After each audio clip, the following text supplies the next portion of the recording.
Terima kasih karena Engkau sudah mengundang kami hari ini untuk boleh beribadah di rumah Tuhan, baik di tempat ini maupun di rumah kami masing-masing.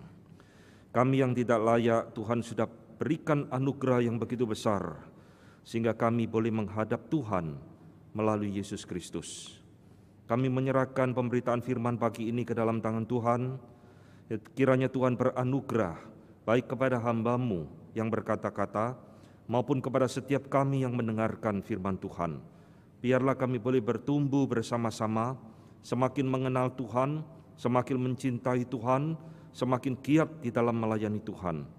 Kami berdoa biar Tuhan memberkati semua sarana yang kami pakai, khususnya internet di rumah kami masing-masing. Biarlah tidak menjadi penghalang ketika kami beribadah pada pagi ini. Pimpin berkati akan pemberitaan firman. Di dalam nama Tuhan kami Yesus Kristus, kami berdoa dan kami mengucap syukur. Amin. Silakan duduk Bapak Ibu sekalian. Selamat pagi semuanya. Juga saya ingin menyapa bagi saudara-saudara jemaat di Sidoarjo. Ya. Semoga saudara semua berada dalam keadaan yang baik dan sehat. Saudara, mari kita melanjutkan seri khotbah kita dari Kisah Rasul pasal yang ke-23. Hari ini dan mungkin mulai minggu lalu kita sudah sampai di dalam pasal 23 dan hari ini rencana akan membahas ayat 12 sampai ayat yang ke-24. Tapi saya ingin mengajak saudara mundur satu ayat. Kita akan membaca Kisah Rasul 23 mulai ayat ke-11. Saudara, ayat ini adalah ayat yang penting. Maka dari itu saya ingin mengajak saudara mengulang kembali, mengingat kembali yang mungkin minggu lalu sudah dikhotbahkan. Kisah Rasul 23 ayat 11 dan sampai ke 24. Saya akan membacakan bagi Bapak Ibu Saudara sekalian. Pada malam berikutnya Tuhan datang berdiri di sisinya dan berkata kepadanya, "Kuatkanlah hatimu, sebab sebagaimana engkau dengan berani telah bersaksi tentang aku di Yerusalem, demikian jugalah hendaknya engkau pergi bersaksi di Roma." Dan setelah hari siang, orang-orang Yahudi mengadakan komplotan dan bersumpah dengan mengutuk diri bahwa mereka tidak akan makan atau minum sebelum mereka membunuh Paulus. Jumlah mereka yang mengadakan komplotan itu lebih daripada 40 orang. Mereka pergi kepada imam-imam kepala dan tua-tua bangsa Yahudi dan berkata, "Kami telah bersumpah dengan mengutuk diri bahwa kami tidak akan makan atau minum sebelum kami membunuh Paulus. Karena itu, hendaklah kamu bersama-sama dengan mahkamah agama menganjurkan kepada kepala pasukan supaya ia menghadapkan Paulus lagi kepada kamu, seolah-olah kamu hendak memeriksa perkaranya lebih teliti. Dan sementara itu, kami sudah siap sedia untuk membunuh dia sebelum ia sampai kepada kamu. Akan tetapi, kemenakan Paulus, anak saudaranya perempuan, mendengar tentang penghadangan itu, ia datang ke markas dan setelah diizinkan masuk, ia memberitahukannya kepada Paulus. Lalu Paulus memanggil salah seorang perwira dan berkata kepadanya, "Bawalah anak ini kepada kepala pasukan, karena ada sesuatu yang perlu diberitahukannya kepadanya."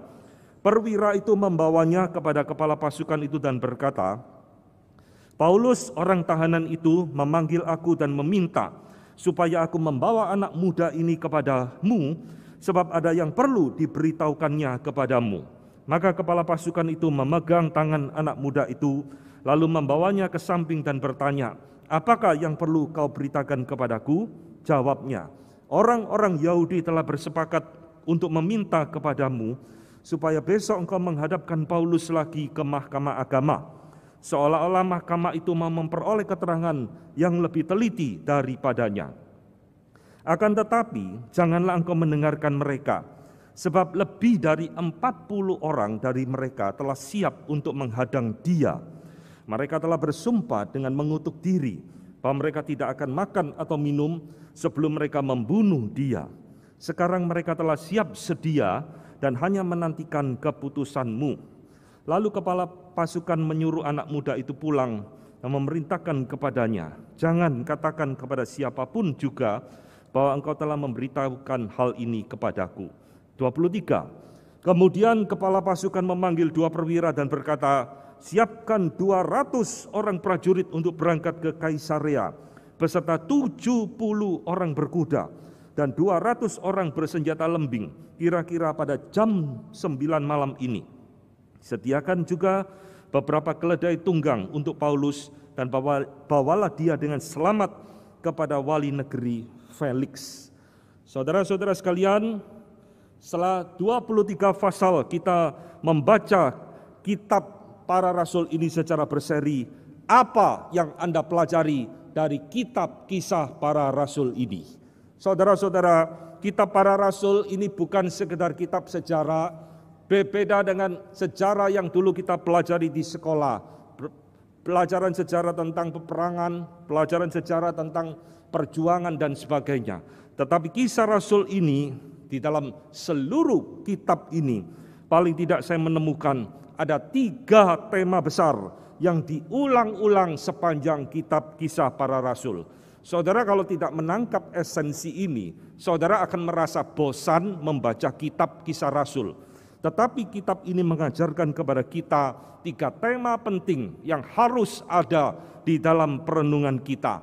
Pertama, kitab kisah rasul berbicara jelas tentang pemberitaan Injil. Ini tema besar di dalam kitab para rasul. Kedua, kitab para rasul juga mengekspos kejahatan dan dosa manusia yang menghalangi pemberitaan Injil tersebut. Dan ketiga, tema besar yang muncul di dalam kitab para rasul adalah berbicara tentang pemeliharaan Allah atas gerejanya. Saudara-saudara, kenapa 3 tema ini diulang-ulang terus oleh Lukas sebagai penulis kitab para rasul ini? Kenapa cerita-cerita yang mirip diulang-ulang terus? Kenapa tidak cukup satu cerita? Kitab kisah para rasul tidak perlu panjang-panjang, cukup 2 pasal, 3 pasal lalu selesai. Kenapa 3 tema ini diulang-ulang terus di dalam sepanjang kitab kisah para rasul? Saudara-saudara, Lukas menuliskan kitab para rasul ini untuk menunjukkan kepada kita bahwa iman Kristen, kekristenan, gereja mula-mula berbeda dengan ajaran Yudaisme. Saudara-saudara, kekristenan memang muncul dari Yudaisme, yaitu agama orang Yahudi. Tetapi kekristenan berbeda dengan Yudaisme. Yudaisme menolak Yesus sebagai juru selamat. Kekristenan menerima Kristus sebagai juru selamat. Yudaisme menolak Allah Tritunggal. Kekristenan menerima, dan justru Tritunggal adalah salah satu pilar iman kita. Saudara, inilah hal pertama yang Lukas menjadi visi dia menuliskan di dalam kitab para rasulnya. Menunjukkan iman yang baru di dalam kekristenan ini, di dalam Kristus, berbeda dengan Yudaisme. Saudara, tujuan yang lain, Lukas menuliskan 3 tema tadi diulang-ulang terus. Ini menjadi peringatan bagi gereja sepanjang zaman. Selama Tuhan Yesus belum datang kedua kalinya, selama gereja ada di dalam dunia seperti sekarang ini, gereja akan terus mengalami kesulitan, penekanan, penganiayaan, penghalangan di dalam memberitakan firman. Ini adalah message mengapa Lukas terus mengulang-ulang di dalam kitabnya. Dan ketiga, saudara, kalau saudara meneliti 3 tema ini diulang karena ingin dijadikan satu penghiburan bahwa meskipun ada penindasan kepada gereja Tuhan, ada penghalangan terhadap pelayanan Tuhan, di situ selalu ada providensi Allah bagi umatnya. Saudara-saudara, hari ini kita kembali di dalam pasal ke-23, ayat yang ke-12 sampai ke-24, kita kembali melihat tema yang barusan saya sebutkan tadi, bahwa Injil yang sejati, Injil yang sungguh-sungguh diberitakan, selalu menjadi ancaman bagi kepalsuan agama di dalam dunia ini. Perikop yang kita baca, saudara, akan kita gali dan akan menemukan kepalsuan agama dalam dosa manusia yang begitu luar biasanya.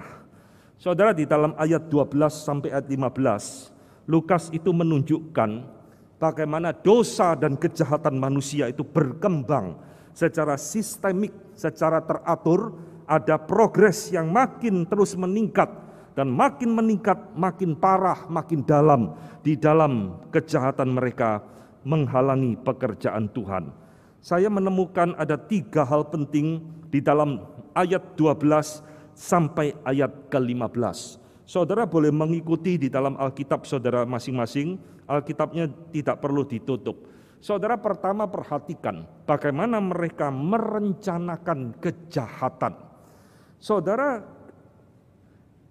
kita manusia adalah orang yang berencana.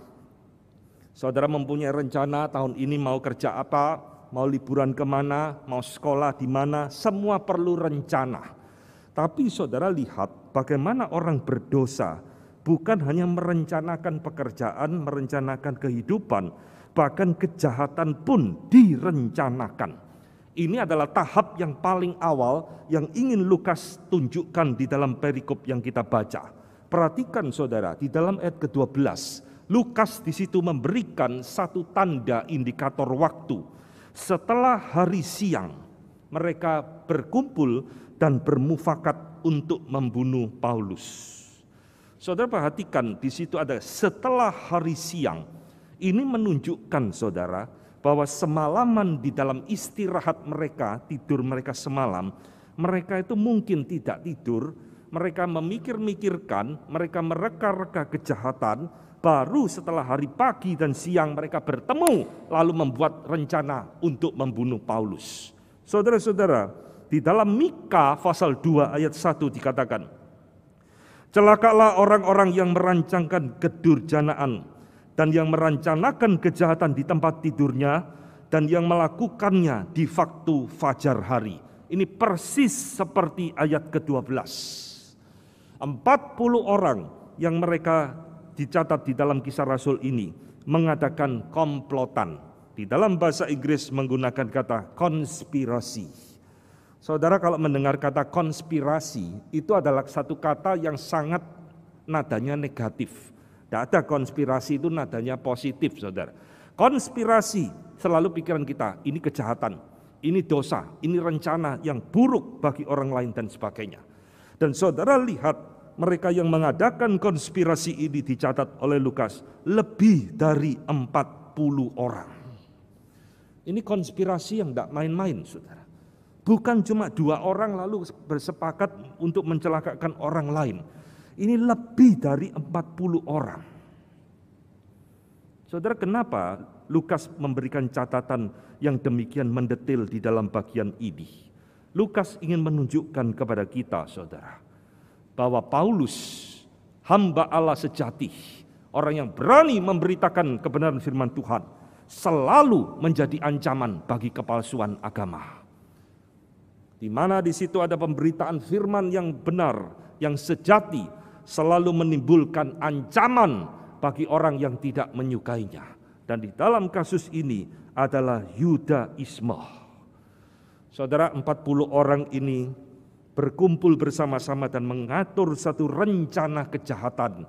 Apa rencana mereka? Tadi kita membaca, mereka berpikir-pikir cara terbaik untuk membunuh Paulus adalah dengan menyergap perjalanan Paulus. Minggu yang lalu mungkin sudah dikhotbahkan dari atas mimbar ini, bagaimana di dalam ayat-ayat sebelumnya Paulus itu diadili dan terjadi kekacauan sehingga Paulus akhirnya disingkirkan, diungsikan oleh tentara Romawi sehingga mereka gagal membunuh Paulus. Saudara, Matthew Henry di dalam tafsirannya mengatakan, kalau mereka tidak bisa membunuh Paulus dengan cara yang legal melalui sidang resmi seperti itu, maka mereka akan membunuh Paulus dengan cara yang ilegal, cara yang tidak sah. Maka kita tadi membaca, mereka merencanakan. Sekarang Paulus ada di penjara. Gimana kita tidak mungkin gerudukan 40 orang masuk ke penjara mau bunuh Paulus, tidak mungkin. Mereka pikir, akhirnya nemu satu cara. Ini cara terbaik. Kita harus memakai orang lain, pura-pura memanggil Paulus kembali untuk disidang kedua kalinya. Lalu di tengah-tengah perjalanan kita sergap, lalu kita bunuh dia seperti sebuah kecelakaan.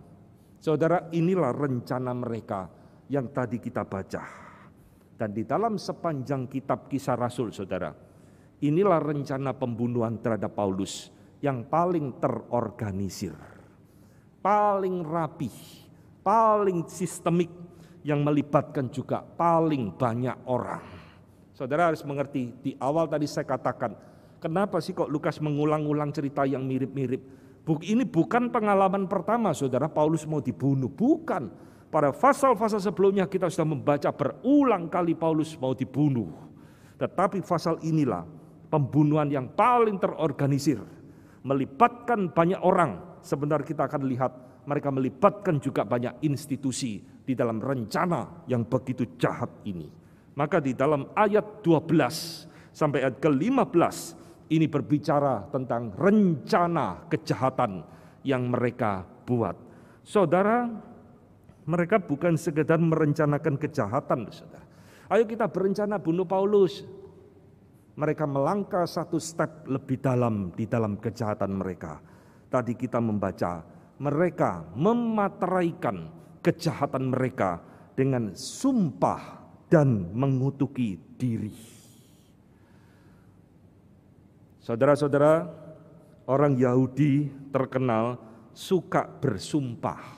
Dikit-dikit sumpah, dikit-dikit sumpah. Itulah sebabnya saudara, Tuhan Yesus pernah menegur kebiasaan mereka di dalam khotbah di bukit. Matius pasal 5 ayat 34 sampai 36. Jangan bersumpah demi langit dan bumi karena langit adalah milik Allah. Jangan bersumpah demi rambut karena itu pun adalah miliknya Tuhan. Saudara, kenapa Tuhan Yesus di dalam khotbah di bukit mengkritik orang Yahudi di dalam masa itu? Karena mereka terlalu gampang bersumpah. Dan sumpahnya itu demi langit, demi rambut, demi macam-macam. Dikit-dikit sumpah untuk hal-hal yang remeh sumpah. Saudara, kita melihat ini contoh di dalam Kisah Rasul 23. Di dalam rencana mereka membunuh Tuhan Yesus, mereka bahkan berani bersumpah dan mengutuki diri mereka sendiri. Sebenarnya kalau kita mempelajari di dalam Alkitab di dalam khotbah di bukit pengajaran Tuhan Yesus, sebenarnya bukan melarang kita untuk bersumpah, saudara. Di sana Tuhan Yesus itu melarang kita bersumpah dengan sembarangan. Di sana Tuhan Yesus itu melarang dan mengingatkan kita supaya kita tidak bersumpah dengan memakai nama Tuhan secara sembarangan. Tetapi di dalam kasus-kasus tertentu, iman Kristen memperbolehkan kita bersumpah. Ada beberapa denominasi di dalam kekristenan, saudara, yang mutlak melarang kita bersumpah. Dan di dalam pandangan Reform tidak seperti itu. Kita tidak dilarang bersumpah, tetapi hanya di dalam momen-momen yang betul-betul diperlukan, kita boleh bersumpah. Saudara-saudara, saya tidak tahu apakah saudara pernah bersumpah atau tidak ya dalam hidup. Tetapi di dalam Kisah Rasul pasal ke-23 ini saudara, kita tadi membaca 40 orang ini bersumpah untuk membunuh Paulus. Aneh ya? Bukankah sumpah itu sesuatu yang baik saudara? Bukankah sumpah itu sesuatu untuk hal yang berguna? Saya bersumpah demi ini untuk sesuatu yang baik. Bersumpah setia kepada NKRI, itu kan sumpah yang baik. Tapi saudara lihat, mereka bersumpah untuk membunuh orang. Siapa di antara kita yang pernah melakukan ini, saudara? Bersumpah untuk membunuh orang. Dan bahkan saudara tadi kita membaca isi sumpahnya mereka itu sesuatu yang sangat tidak bermakna sama sekali. Saya bersumpah tidak akan makan atau minum sebelum membunuh Paulus. Ini sumpah apa, saudara? Sumpah yang sangat konyol sekali. Sumpah yang sangat tidak bermakna sekali. Dan inilah kebiasaan orang Yahudi. Bahkan sejak di dalam perjanjian lama. Saudara, di dalam Yesaya 58 ayat 4 ya, Tuhan pernah mengkritik bangsa Yehuda melalui Yesaya. Sesungguhnya kamu berpuasa sambil berbantah dan berkelahi, serta memukul dengan tinju dengan semena-mena. Dengan caramu berpuasa seperti sekarang ini, suaramu tidak akan didengar di tempat yang maha tinggi. Saudara, berpuasa itu hal yang baik. Bersumpah di dalam kasus-kasus tertentu itu juga hal yang baik. Tetapi di dalam bagian ini kita melihat sumpah dan berpuasa dipakai untuk melakukan kejahatan. Kami bersumpah kalau sampai tidak berhasil membunuh Paulus, kami tidak akan makan dan minum. Saudara, ini adalah sesuatu hal yang sangat menjadi kekejian di mata Tuhan. Hal yang baik justru mereka pakai sekarang untuk menjadi materai di dalam dosa dan kejahatan mereka. Jadi saudara lihat sekarang mereka masuk di dalam tahap yang ketiga di dalam mereka merencanakan kejahatan mereka. Mereka bukan sekedar merencanakan kejahatan. Mereka bukan sekedar memateraikan dosa dan kejahatan. Mereka sekarang memikirkan caranya bagaimana. Maka di dalam bagian ini kita berbicara tentang alat kejahatan. Saudara-saudara, mereka pikir-pikir rencana sudah dibuat. Kita sudah bersumpah dan sudah mau berpuasa. Sekarang ketiga, caranya bagaimana? Ini yang paling sulit, saudara. Mengimplementasikan rencana mereka bagaimana? Maka di dalam bagian ini mereka mikir, kita tidak mungkin masuk ke penjara membunuh Paulus. Kita harus memanfaatkan orang lain. Maka tadi kita membaca, mereka datang kepada imam-imam kepala dan para penatua bangsa Yahudi, kemudian mengajak mereka datang ke mahkamah agama Sanhedrin untuk menceritakan rencana kejahatan mereka. Saudara-saudara, ketika saudara membaca bagian yang tadi kita sudah baca ini, ada sesuatu yang menarik di situ. Bukankah imam-imam kepala, para penatua bangsa Yahudi, terlebih lagi mahkamah agama atau Sanhedrin, mereka adalah pelayan-pelayan Tuhan. Mereka adalah orang-orang yang mengerti hukum Taurat, bukan? Tetapi anehnya saudara, ketika orang-orang ini menceritakan rencana mereka, mereka menyetujuinya. Lihat saudara, dari rencana dimateraikan, sekarang cari alat untuk kejahatan. Mereka semua sepakat Paulus harus dimusnahkan. Ini membawa kita kepada satu prinsip penting, ingat baik-baik saudara. Suatu kejahatan yang besar membutuhkan kejahatan yang lebih besar lagi. Ini prinsip berlaku terus sepanjang zaman. Sebuah kejahatan yang besar pasti membutuhkan kejahatan yang lebih besar. Rencana untuk membunuh Paulus ini kejahatan yang sudah besar, saudara. Bahkan pakai sumpah dan sebagainya. Tapi mereka membutuhkan kejahatan yang lebih besar, yaitu datang kepada imam-imam kepala, bahkan kepada mahkamah agama. Saudara-saudara, keterlibatan rohaniwan dan institusi agama di dalam pembunuhan itu bukan hal yang baru, saudara. Di dalam sejarah Yahudi, melibatkan rohaniwan dan pemimpin-pemimpin agama itu sudah barang umum. Aneh ya saudara ya. Dan kita ingat Tuhan Yesus sendiri juga jadi korban konspirasi agama sehingga Tuhan Yesus harus mati di atas kayu salib. Lihat bagaimana Tuhan Yesus disalib, itu melibatkan kejahatan yang membutuhkan kejahatan yang lebih besar lagi. Seorang sejarawan Yahudi, saudara, yang bernama Josephus. Saudara, Josephus ini bukan orang Kristen, dia orang Yahudi, tetapi dia adalah seorang sejarawan yang baik sekali. Dan tulisan daripada Josephus ini banyak dikutip oleh para teolog untuk menceritakan peristiwa-peristiwa yang tidak ada di dalam Alkitab. Saudara-saudara, Josephus di dalam buku biografinya, The Life of Josephus, dia pernah mengatakan satu kalimat yang saya baru tahu ketika saya mempersiapkan bahan ini, saudara. Josephus mengatakan bahwa Simeon, anaknya Gamaliel, gurunya Paulus itu ya, Gamaliel gurunya Paulus punya anak Simeon, pernah menyuap imam-imam besar dan membujuk imam-imam besar untuk membunuh dia, menggunakan orang-orang Farisi dan para imam-imam sebagai agen kejahatan. Ini dicatat di dalam buku biografi Josephus sendiri. Jadi saudara lihat, ini memberikan gambaran kepada kita, melibatkan rohaniwan, melibatkan institusi agama untuk berbuat dosa dan kejahatan, bahkan suatu pembunuhan sekalipun, bukan hal baru di dalam konteks zaman itu. Di dalam buku Josephus yang lain, Jewish Antiquity atau sejarah daripada orang Yahudi, dia pernah mengatakan bahwa ada petinggi orang Yahudi, teman dari imam besar, merancangkan pembunuhan itu sendiri terhadap imam besar itu sendiri.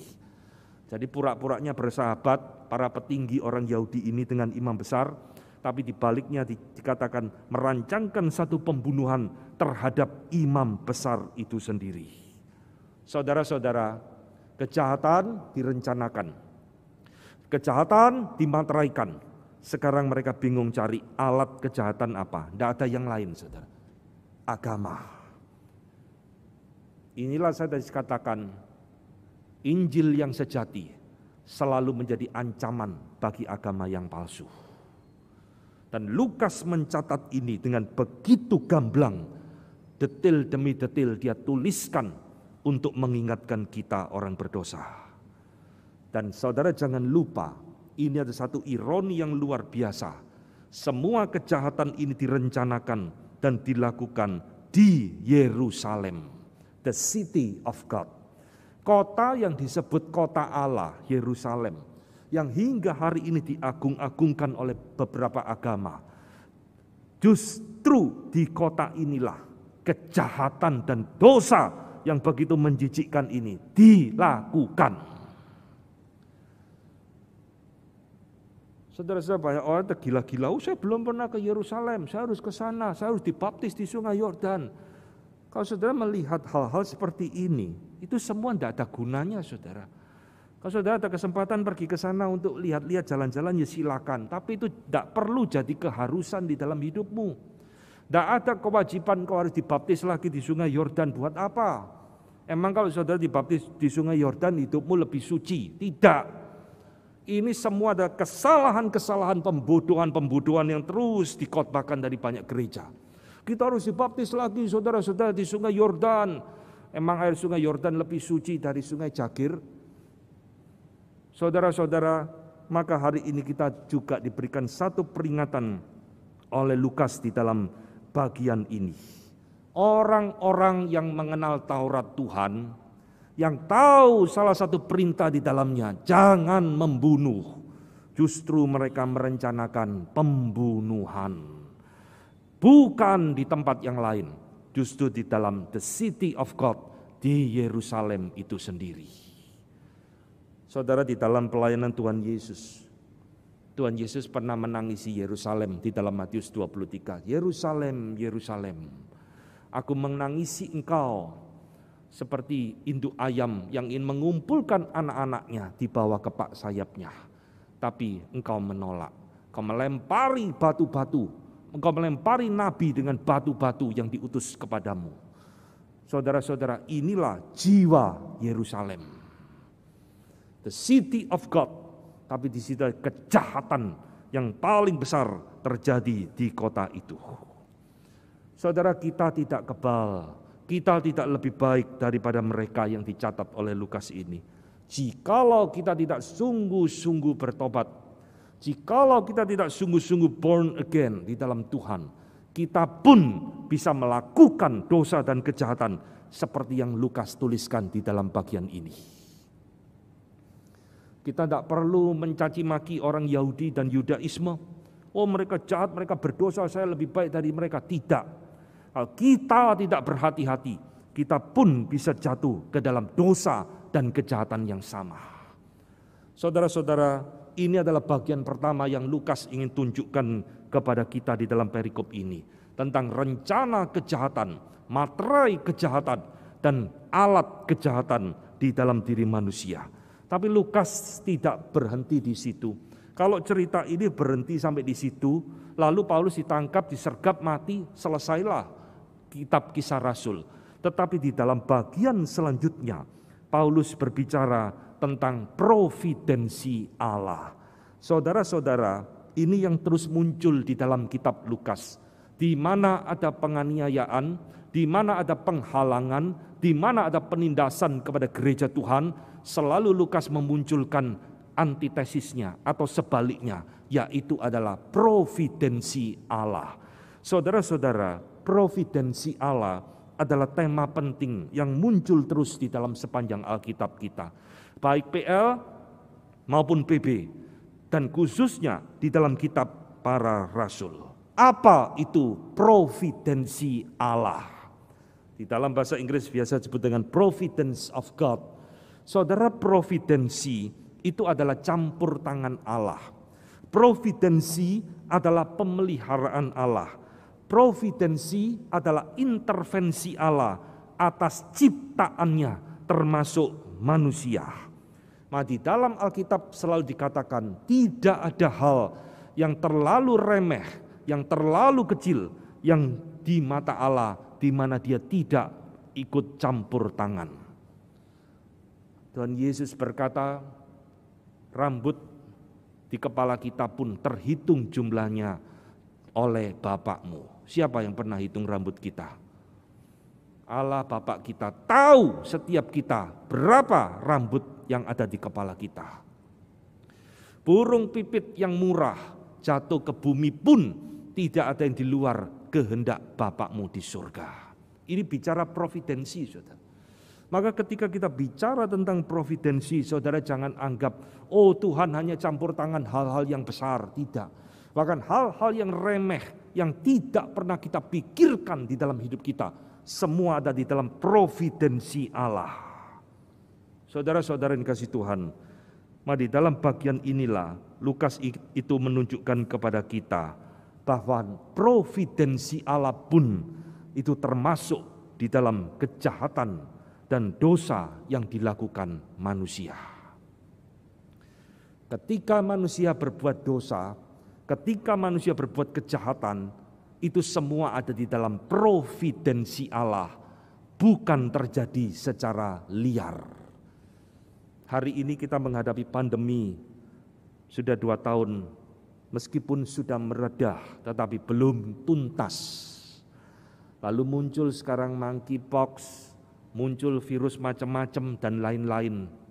Saudara mau jelaskan dari mana? Kalau saudara menolak providensi Allah, saudara tidak akan menemukan penjelasan yang lebih baik. Semua itu terjadi, saudara, di dalam providensi Allah. Allah yang berkehendak, Allah yang mengizinkan semua ini terjadi di dalam providensinya Dia. Maka kalau kita mengerti doktrin ini, saudara, hidup kita menjadi hidup yang tenang. Kalau tidak ada hal yang terjadi di seluruh alam sejarah manusia ini di luar kehendak daripada Tuhan. Kalau Tuhan mengizinkan sesuatu terjadi, berarti Dia mengendalikannya. Kalau Tuhan mengizinkan kejahatan terjadi, berarti semua di dalam kehendak dan kontrol daripada Dia. Termasuk di dalam kasus yang kita baca. Saudara-saudara, Amsal 16 ayat 4 mengatakan, Tuhan membuat segala sesuatu untuk tujuannya masing-masing. Bahkan orang fasik dibuatnya untuk hari malapetaka. Tidak ada yang kebetulan. Tidak ada yang terjadi by accidents, by chance, tidak ada. Semua di dalam providensi Allah bagi kita. Termasuk hal-hal yang nampaknya buruk di dalam hidup kita masing-masing. Siapa yang berpikir Yusuf setelah dibuang oleh saudara-saudaranya, dijual jadi gelandangan di Mesir, di penjara dan sebagainya, hidupnya, masa depannya hancur berantakan. Di situ providensi Allah ada di dalam hidupnya Yusuf. Tuhan sedang menggembleng Yusuf, Tuhan sedang memakai dia menjadi orang yang dipakai oleh Tuhan untuk memelihara bangsa Israel dari kelaparan. Siapa yang tahu? Yusuf pun tak tahu. Sampai baru ujung-ujungnya dia baru ngerti, ini semua rencana Tuhan. Itulah providensi Allah. Sekarang tidak banyak hamba Tuhan berkhotbah seperti ini ya. Senangnya khotbah, ikut Tuhan diberkati, ikut Tuhan sukses, ikut Tuhan sembuh. Tuhan engkau jadikan seperti Sinterklas yang harus nuruti semua kemauan kita. tapi kita sudah melupakan doktrin yang begitu penting ini. Sekarang lihat bagaimana Allah bekerja di dalam providensinya menolong Paulus di dalam bagian ini. Saudara-saudara, Tuhan memakai keponakan Paulus untuk menggagalkan rencana kejahatan mereka. Ini luar biasa, saudara. Saya merenungkan bagian ini, saya semakin menemukan ini seperti sesuatu joke, seperti sesuatu guyonan dari Tuhan kepada orang jahat 40 orang tadi. Mereka tidak bisa tidur semalaman, mikir terus rencana jahat, sampai bangun pagi ketemu buat rencana begitu mendetil. Sudah rencana mendetil pakai sumpah yang begitu mengerikan. Sudah sumpah lalu cari alat kejahatan, temui orang-orang Sanhedrin dan sebagainya. Wah, pakai orang-orang top, rencana yang begitu detail. Tuhan gagalkan cuma dengan cara yang gampang. Seorang anak muda, keponakannya Paulus, namanya pun tidak dicatat, siapa tidak penting. Tuhan pakai anak muda ini menggagalkan semua rencana kejahatan mereka. Inilah providensi Allah. Saudara-saudara, bagaimana rencana ini kok bisa bocor? Tidak ada yang tahu. Justru inilah misteri of providensi Allah. Tuhan bisa pakai cara yang tidak pernah dipikirkan oleh Paulus, oleh kita. Rencana yang begitu sempurna, yang seolah-olah tidak ada cacatnya, tiba-tiba bisa bocor. Saya membaca banyak tafsiran, saudara, mempersiapkan khotbah ini. Profesor-profesor, pentafsir-pentafsir, teolog-teolog kelas dunia pun tidak bisa menjawab misteri ini. Mereka mengatakan, we don't know. Kita tidak tahu setepat-tepatnya bagaimana rencana ini kok bisa bocor. Ada yang mentafsirkan seseorang mendengar rencana ini. Ada yang mentafsirkan salah satu anggota membocorkan rencana ini. Saudara, apapun tafsirannya itu tidak penting. Yang jelas Tuhan berprovidensi. Rencana itu akhirnya bocor dan didengar oleh keponakan Paulus. Ini message yang Lukas sampaikan kepada kita. Seorang anak muda yang kira-kira umurnya mungkin tidak lebih dari 20 tahun. Dipakai oleh Tuhan menggagalkan rencana yang begitu jahatnya luar biasa. Saudara-saudara, apakah keponakan Paulus ini orang Kristen atau orang percaya? Tidak ada petunjuk di dalam Alkitab. Dan kebanyakan para pentafsir mengatakan keponakan Paulus mungkin bukan orang percaya.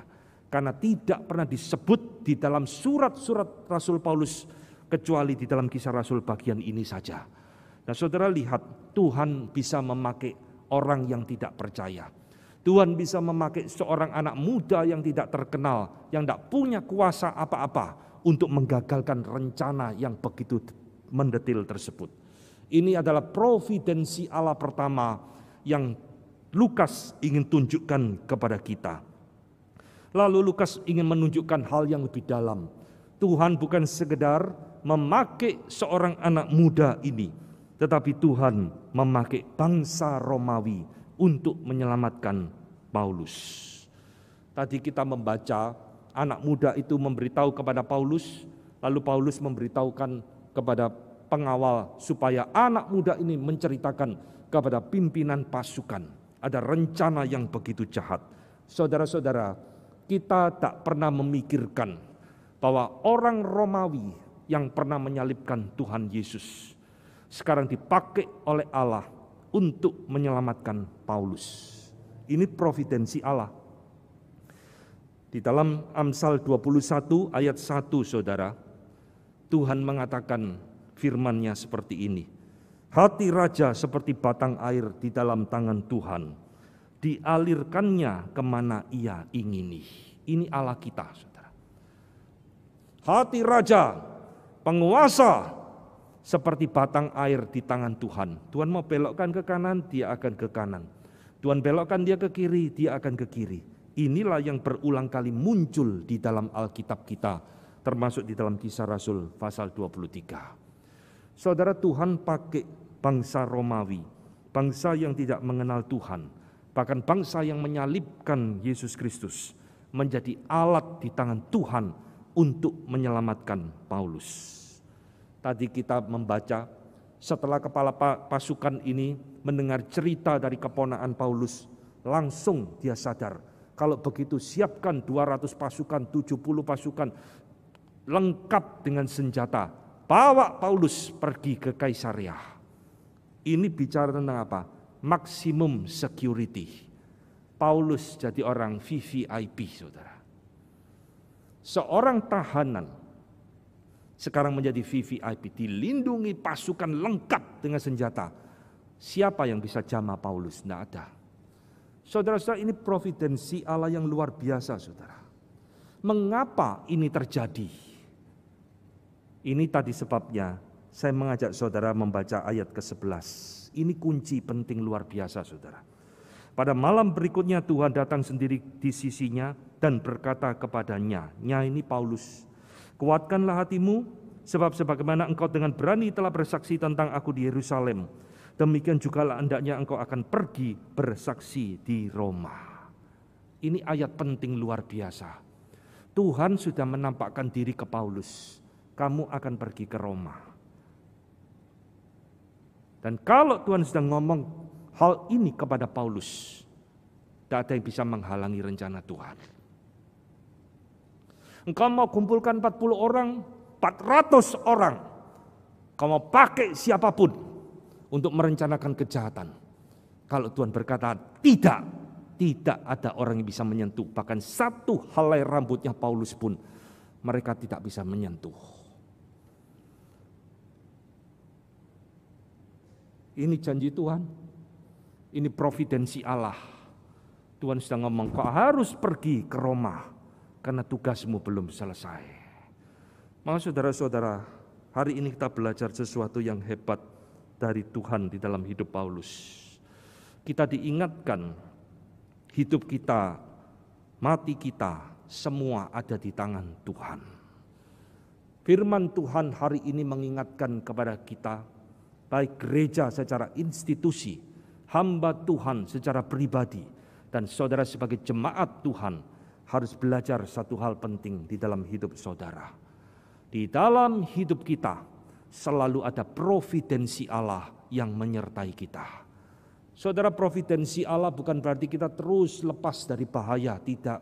Nanti di dalam waktunya Tuhan sudah selesai bagi Paulus bekerja, Tuhan pun panggil Paulus kembali. Dan di dalam tradisi gereja, Paulus harus mengalami kematian dengan dipenggal kepalanya. Saudara, kok begitu? Kok enggak Paulus kebal terus? Tidak. Providensi Allah tidak menjadikan kita lepas dari bahaya. Providensi Allah tidak menjadikan kita terus hidup di dalam kelancaran. Tetapi providensi itu menunjukkan Tuhan memiliki rencana di dalam hidup kita masing-masing. Maka saudara-saudara, kita kembali dikuatkan dan diingatkan melalui firman Tuhan. Gereja tidak boleh takut dengan kejahatan. Hamba Tuhan tidak boleh takut dengan penganiayaan. Harus tetap setia memberitakan firman. Tidak boleh kendor. Jangan menjadi gereja yang kompromi. Karena firman Tuhan hari ini mengingatkan kepada kita. Di mana ada kesulitan, di situ selalu ada providensi Allah. Di mana ada penganiayaan dan penindasan, di situ selalu ada anugerah Allah menyertai kita. Biarlah firman Tuhan hari ini boleh mengingatkan dan menjadi berkat bagi kita. Kisah Rasul dituliskan untuk kita, supaya gereja di dalam sepanjang zaman terus memperoleh kekuatan dan penghiburan di tengah-tengah dunia yang berdosa ini. Kiranya Tuhan memberkati kita, Tuhan memberkati GKA Trinitas, boleh dipakai oleh Tuhan terus menjadi alat untuk memberitakan kebenaran firman Tuhan. Mari kita tunduk kepala. Saudara, mari kita mengambil